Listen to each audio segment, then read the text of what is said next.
Hi everyone, it's Primrose here and welcome back to my channel.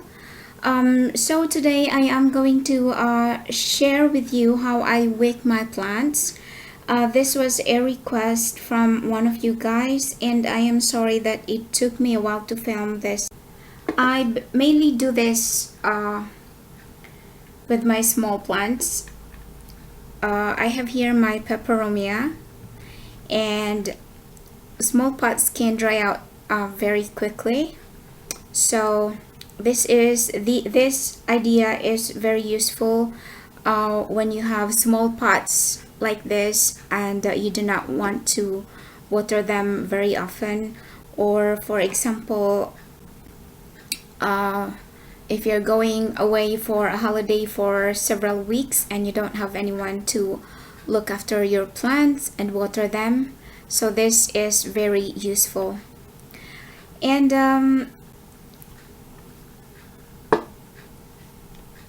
these are the materials that I tried before. So this is like a cotton string, and this one did not last very long. It lasted about a week, and no, 2 weeks, and it fell apart.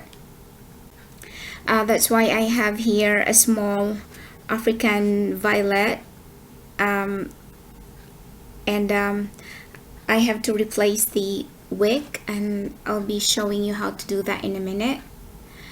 So if you are using a cotton string like this, you have to test it first, because my experience with this material, it floated for about 5 days on top of the water, and I had to take it out and soaked it in hot water before it worked. So that's my experience with using this material. And this one, it's a kind of a garden twine. It lasted a lot longer, about 8 weeks, and it's very absorbent. And today I wanted to try using this cut out material from an old shirt. It's a cotton, I believe it is cotton. So that's what I used in this one, and it's been there for 3 days, and it's very absorbent. And that's why you have to test your wick first, the material that you're going to use. If you have a tiny pot, you should use a smaller wick as well, because if the fabric or the material is very absorbent, there is a risk that you will get a soggy water inside your container, and we don't want that. So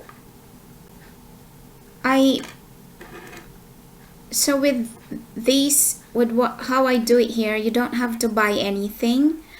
You can use any old jars that you don't use anymore, or a plastic cup like this. This is from my yogurt container. So, and this is like an old jar from my salsa, and I like it better that it's see-through. You can see how much water do you have it inside, so you can keep track whether to add more or to dry out the water if your soil is getting soggy. So it will be easier if you are wicking a pot without a plant in it yet, but since I'm not doing that today, I will be very careful not to damage the root system.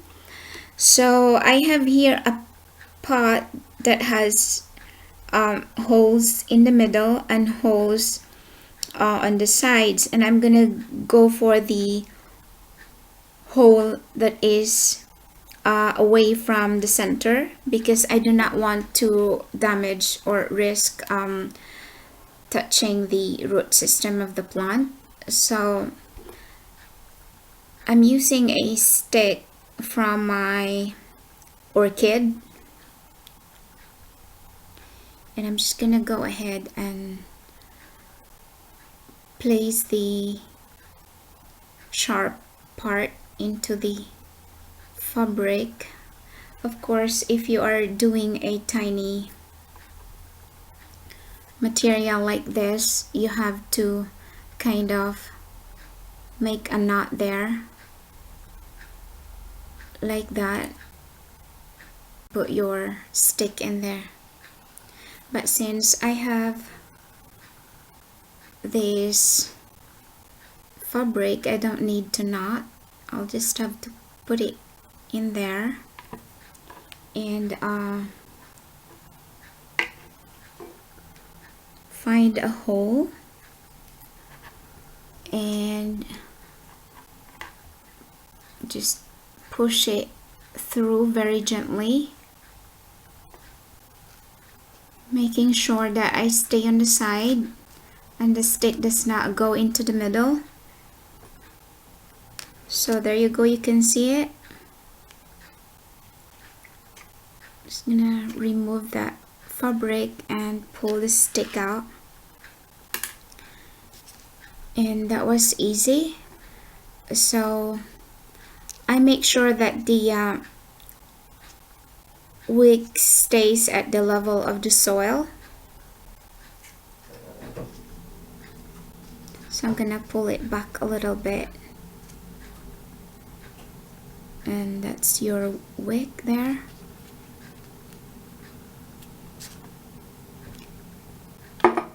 And now I'm ready to put some water into the jar.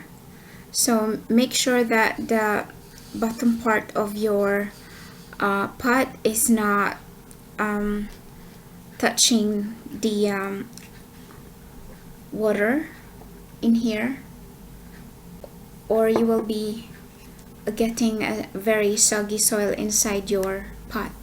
That's it for today, and I hope this helps, and thank you for watching. Take care. Bye.